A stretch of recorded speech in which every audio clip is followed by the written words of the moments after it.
السلام علیکم ورحمۃ اللہ وبرکاتہ۔ آپ دیکھ رہے ہیں اردو صحافی نیوز یوٹیوب چینل۔ آج 22 ستمبر سن 2024 ہے۔ ایک اہم خبر آپ کے سامنے پیش کی جا رہی ہے۔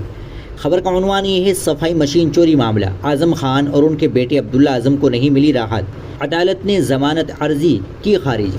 سماجوادی پارٹی کے سینئر لیڈر اور یو پی کے سابق کابینہ وزیر محمد اعظم خان کے کنبے کو الہ آباد ہائی کورٹ سے بڑا جھٹکا لگا ہے۔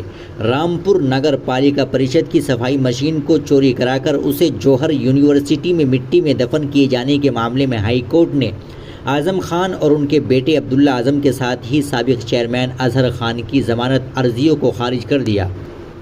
ہائی کورٹ نے اپنے فیصلے میں کہا ہے کہ سابق وزیر اعظم خان اور ان کے بیٹے عبداللہ اعظم کے خلاف کئی کرمنل کیس درج ہے اور ان کی کرمنل ہسٹری ہے، کئی معاملوں میں انہیں سزا بھی ملی ہوئی ہے۔ ایسے میں ضمانت دیے جانے پر یہ کیس کے ٹرائل کو متاثر کر سکتے ہیں، ثبوتوں سے چھیڑ چھاڑ کر گواہوں پر دباؤ بنانے کی کوشش بھی ہو سکتی ہے۔ قابل ذکر ہے کہ صفائی مشین چوری معاملے میں سماعت مکمل ہونے کے بعد عدالت نے 2 ستمبر کو اپنا فیصلہ محفوظ رکھ لیا تھا۔ اس معاملے کی سماعت جسٹس سماعت گوپال کے سنگنل بنچ میں ہو رہی تھی۔